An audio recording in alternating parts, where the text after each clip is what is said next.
छे, दादा विठ्ठल विठ्ठल शिवाय दुसरं काहीच बोलत नाहीये, काहीच उपयोग नाहीये कान लावून. छे. बाबा, अहो घाबरू नका.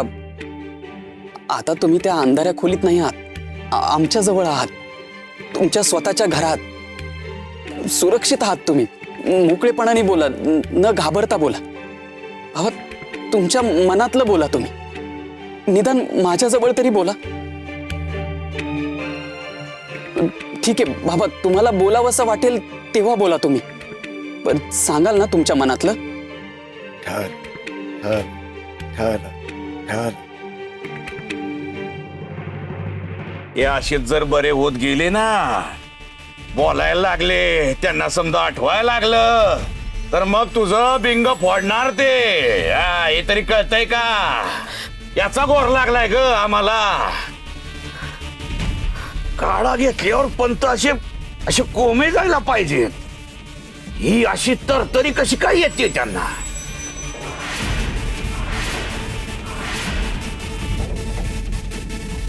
तू पंतांना काढा नीट देतेस ना मनोरमे?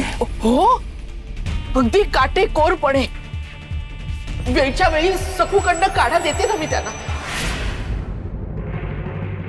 सखू म्हणजे सखू काढा देते पंतांना?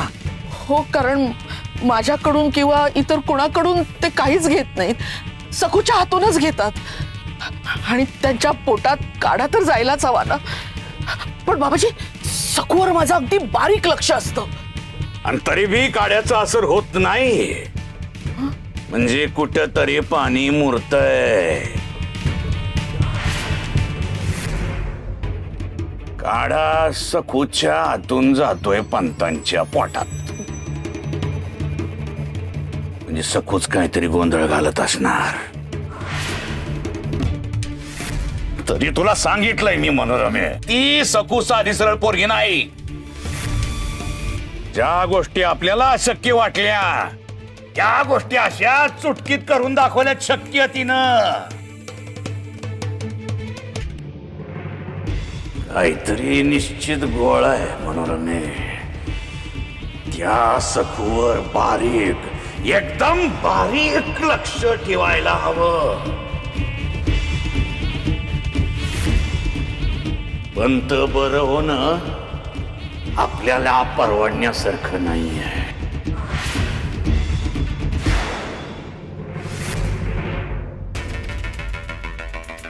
अहो, तुम्ही एवढे अस्वस्थ का? मला हे कुडच उलगडत नाहीये. विठ्ठलाचं नाव घेतल्यामुळे सखूची वाचा गेली, आणि वाचा गेलेला आमचा दादा विठ्ठल विठ्ठल बोलायला लागला. अहो, हे माझ्या लक्षातच आलं नाही. तरी नशीब, सध्या दादा फक्त विठ्ठल विठ्ठल बोलतोय. म्हणजे दादा जर आणखीन काही बोलायला लागला तर कुणाकुणाची काय काय गुपितं बाहेर येतील मला खात्री आहे ना.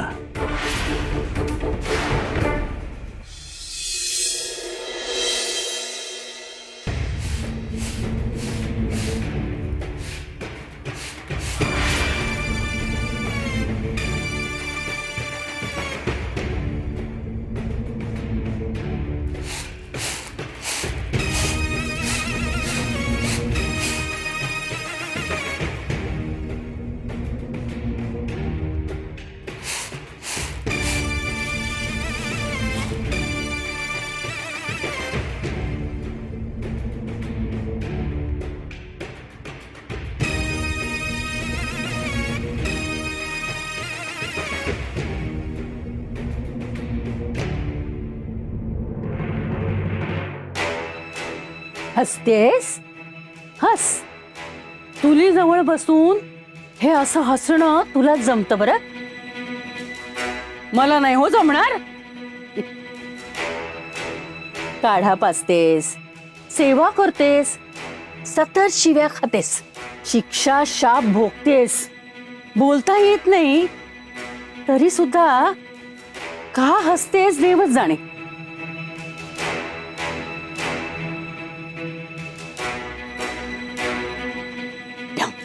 ही ना निगरगट्ट आहे मेली, निगरगट्ट. धम्मय मेली. एवढी मी वटवट केली तरी यंत्रासारखी काडा घेऊन गेली.